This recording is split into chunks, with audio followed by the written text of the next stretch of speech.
My name is Eli Parker. I'm 32 years old, and this is how I took revenge on the brother who laughed at me for becoming a janitor, until I bought the entire company he worked for. I'll never forget the way Tyler looked at me that day, not with anger or disappointment, but with something worse, disgust. It was the kind of look that cuts deeper than words. I had just walked into the building, mop in hand, ready for another night shift cleaning offices, while the real employees went home to their families and dinners. But Tyler, he didn't just ignore me like most people did.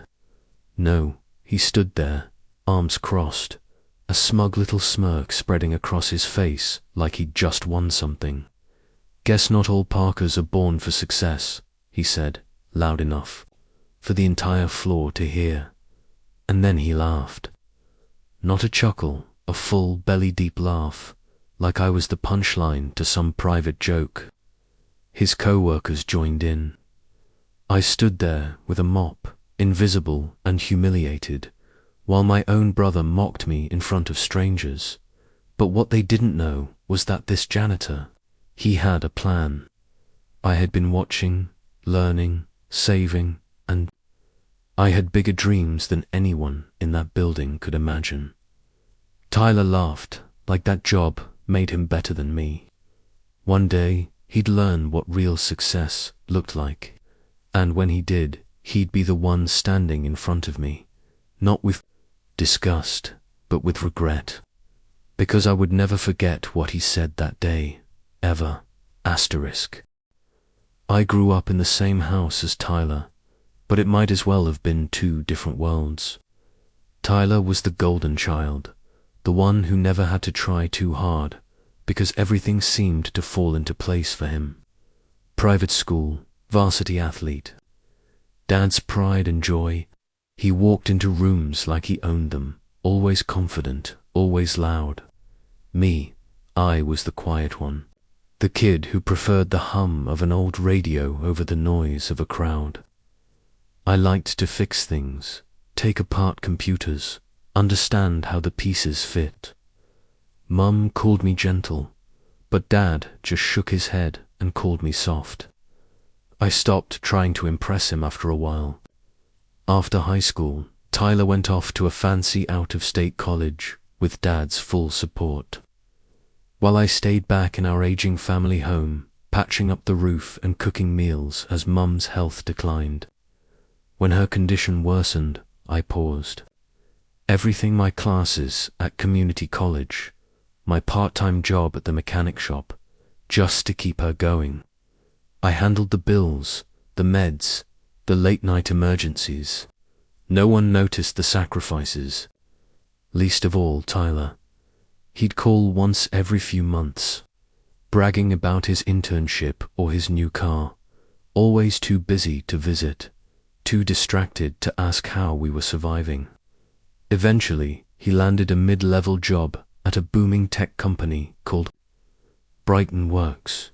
It was the same company I'd once applied to for an IT internship and never heard back from. They didn't even send a rejection email. But life doesn't always follow a straight line. After Mum passed, I found myself drifting. The grief hit hard, but the reality of being broke and alone hit harder.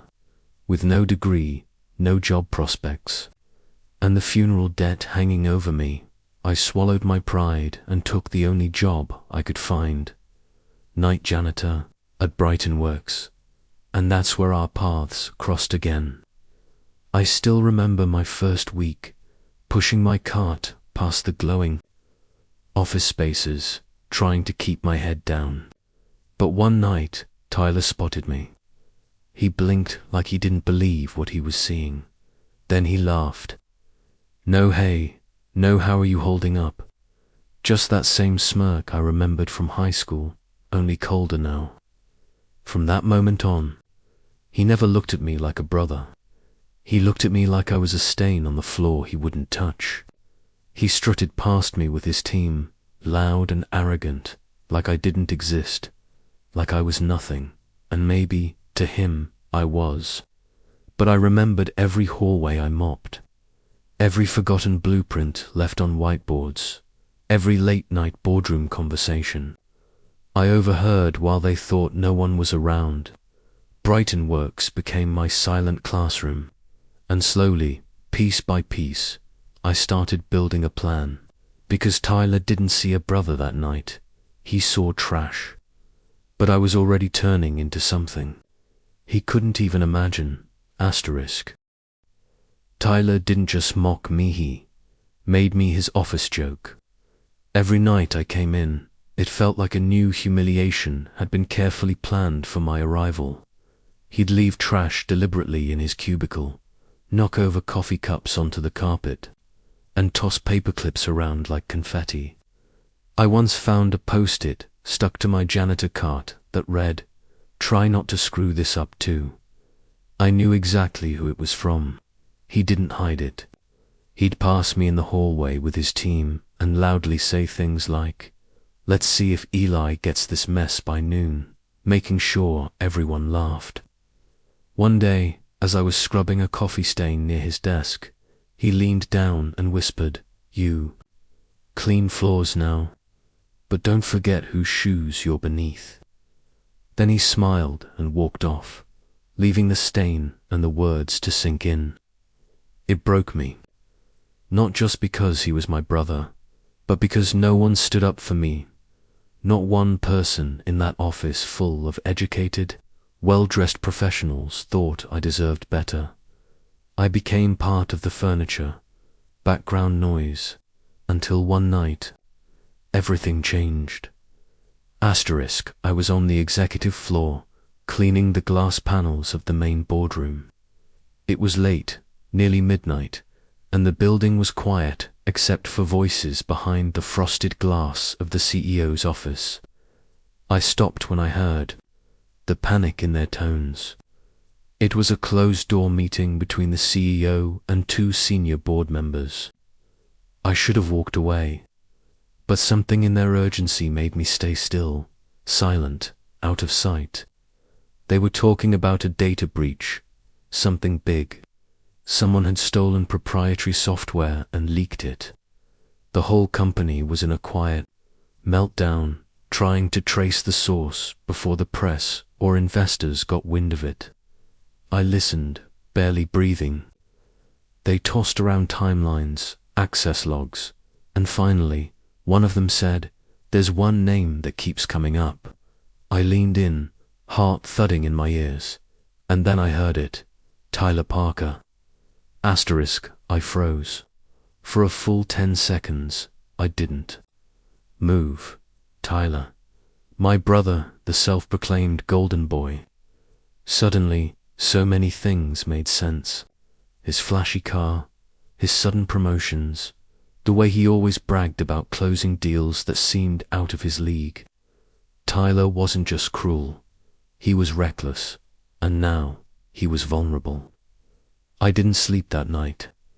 I went home and sat in my tiny apartment, the smell of bleach still on my hands, staring at the wall as everything twisted into a new shape. For the first time in years, I didn't feel powerless.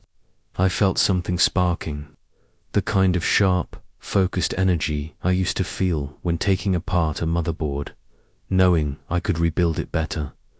Tyler thought he'd buried me, but he'd just handed me a blueprint. That night, the revenge began. Asterisk. I started small.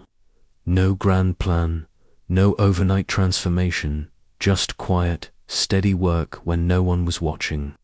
After my shifts, when the office lights dimmed and the streets were silent, I'd go home, crack open my aging laptop, and start relearning everything I'd once known.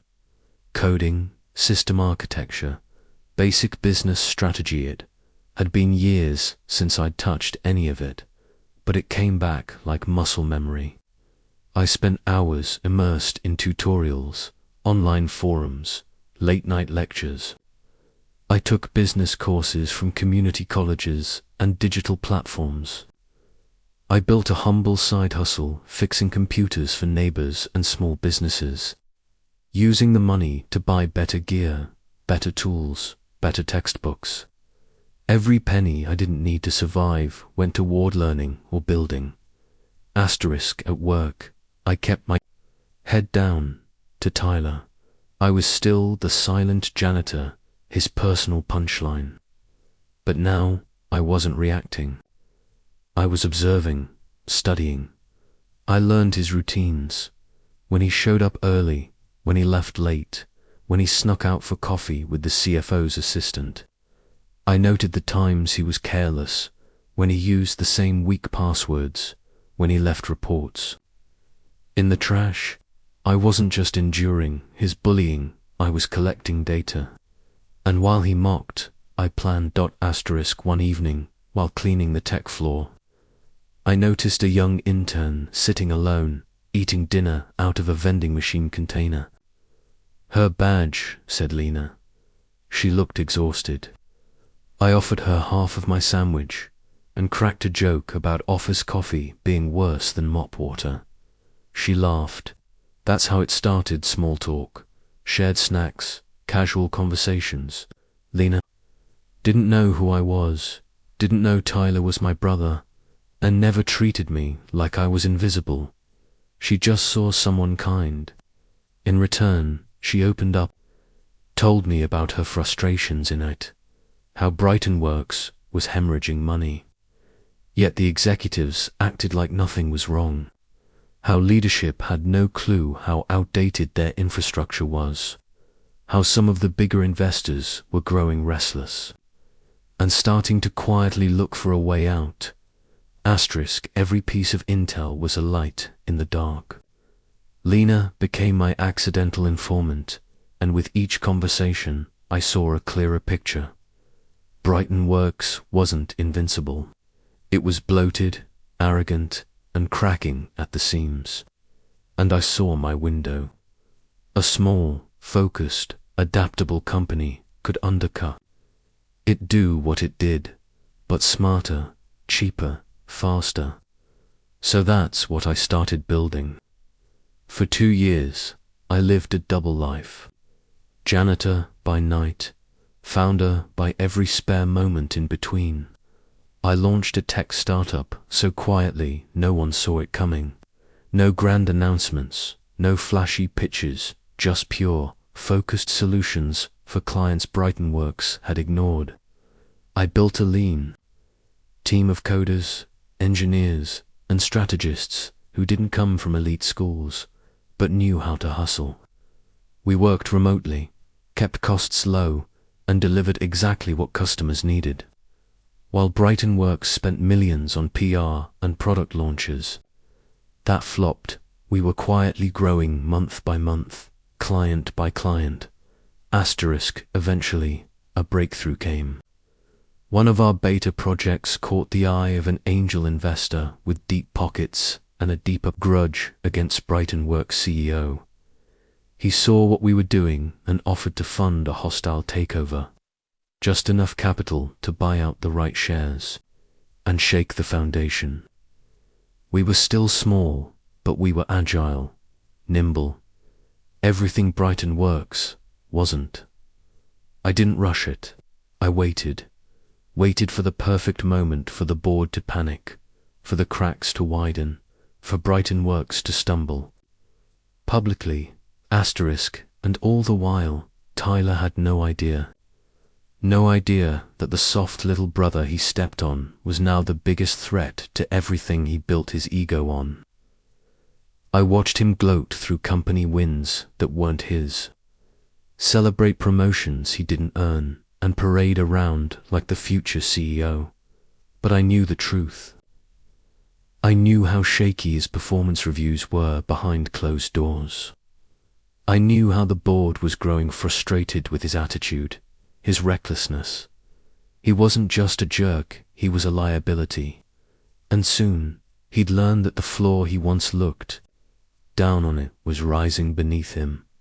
Asterisk, every smirk, every insult, every coffee cup he'd knocked over, it had all been fueling me. And now, for the first time, I wasn't just planning revenge. I was executing it. Tyler thought I'd always be beneath him, but I wasn't waiting to rise to his level. I was building something that would bury him.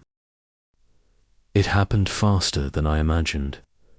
One morning, headlines broke across every major business outlet. Brighton Works was in crisis. A whistleblower had leaked damning internal documents, revealing financial mismanagement, inflated performance reports, and toxic workplace culture. The stock tanked almost overnight. Investors scrambled. The CEO resigned within days, and the board entered panic mode. I had nothing to do with the leak, but the timing couldn't have been more perfect. Within hours, we mobilized. My team, lean, prepared, and backed by serious funding, made an aggressive bid for majority control. Brighton Works was vulnerable, desperate for a buyer who could save face and stabilize operations, and we looked like the future. What they didn't know was that I'd been waiting for this precise collapse. In just under 3 weeks, the deal was finalized. I signed the final documents with a steady hand and walked into the building I used to mop. Only this time, I wasn't wearing a janitor's uniform. I walked through those same glass doors in a tailored suit, flanked by my legal counsel and board representatives. I knew exactly where to go.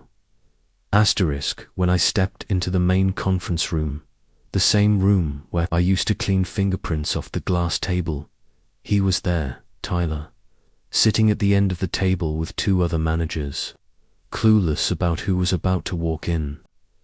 His face drained of all color the moment he saw me. For a second, it looked like he couldn't speak. His mouth opened, then closed again. Finally, he croaked, "You." I smiled, "Me." He stood up, tried to compose himself, extended a hand, like we were 2 long-lost brothers reconnecting. I didn't take it. He launched into excuses, fast and panicked. Said things like, "I didn't know it was you that night, and we were just messing around, and it wasn't personal." But it had always been personal. For years, I let him squirm. I let him talk. And then I made the announcement, we were restructuring, downsizing departments, realigning leadership to fit the future of the company. A list of roles would be dissolved immediately, and those employees would be let go with severance. His name was on that list. Tyler blinked like he hadn't heard me. "You're firing me," he whispered. "Come on, Eli, we're family." I looked him dead in the eye and said, without blinking, "You laughed when I cleaned your trash. Now you're part of it." And I turned around and walked out, leaving him standing there, stunned and silent, in the very room where he once made me feel invisible. I didn't fire everyone, just the rot.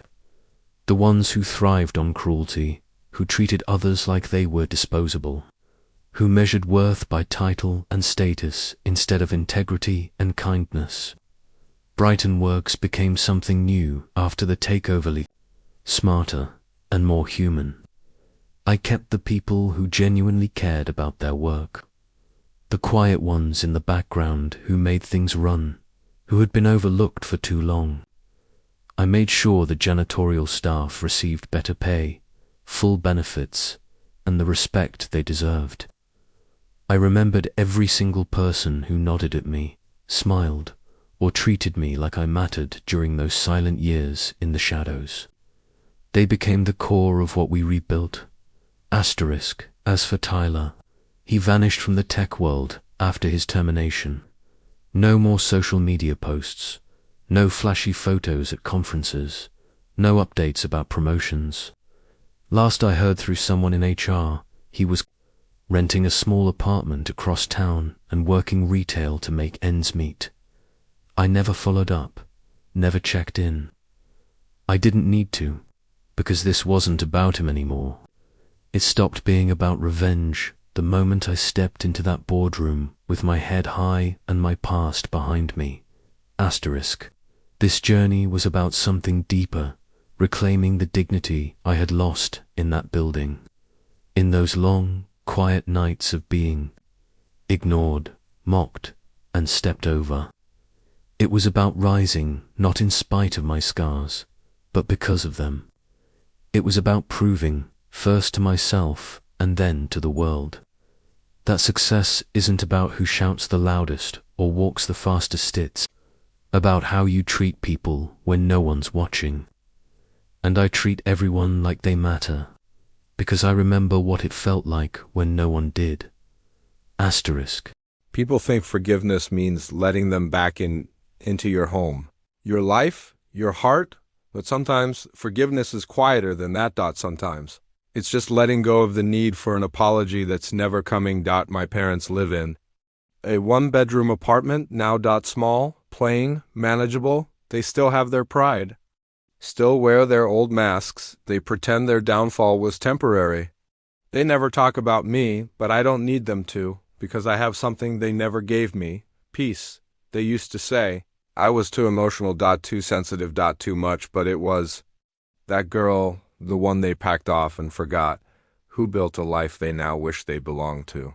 I worked for every inch of it, earned every breath of it. Alone. My name is Rachel Collins. I'm 28 years old, and when my parents lost everything, they came crawling back to the daughter they threw away, and I let them live in the guest house. Not out of mercy, not out of love,